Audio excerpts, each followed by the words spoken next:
பாஜக மாநில தலைவர் நயினார் நாகேந்திரன் இன்று தனது எக்ஸ் வலைதள பக்கத்தில் பதிவு ஒன்றை வெளியிட்டுள்ளார். அதில் கண்களுக்கு தெரியாத காற்றில் கூட ஊழல் செய்து அம்பலப்பட்டு சிறை சென்று வந்த திமுக எம்பி ஆர் ராசா நாட்டிற்காக நேர்மையாக உழைத்துக் கொண்டிருக்கும் மத்திய உள்துறை அமைச்சர் அமித்ஷாவை தரக்குறைவாக விமர்சித்துள்ளது வன்மையாக கண்டிக்கத்தக்கது. மக்களின் பிரதிநிதிகளாக பாராளுமன்றத்தில் பதவி வகிப்போருக்கு நாவடக்கம் தேவை.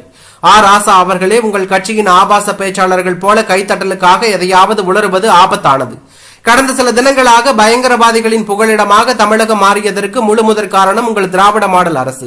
சர்வதேச போதைப் பொருள் கடத்தல் மன்னனை கட்சி பொறுப்பில் வைத்து தாளாட்டிக் கொண்டிருந்த அரசு உங்கள் விடியா அரசு. தமிழகத்தில் ஆயுத கலாச்சாரம் வேரூன்றி வளர்வதை வேடிக்கை பார்க்கும் அரசு உங்கள் விளம்பர மாடல் அரசு. கர்ப்பிணி பெண்ணை காவல் நிலையத்திலேயே வைத்து கொடூர தாக்குதல் நடத்திய அரசு உங்கள் கொடுங்கோல் அரசு.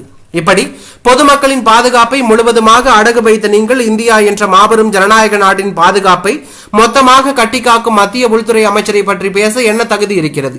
அது சரி, திமுக ஆட்சியின் தமிழகத்தின் அவலநிலை குறித்து எதுவும் தெரியாமல் நான் தான் நம்பர் 1 முதலமைச்சர் என்று மாய உலகில் சஞ்சரித்துக் கொண்டிருக்கும் ஒருவரை தலைவராக கொண்ட மூடர் கூட்டத்திற்கு அனைவரும் முட்டாளாக தான் தெரிவார்கள்.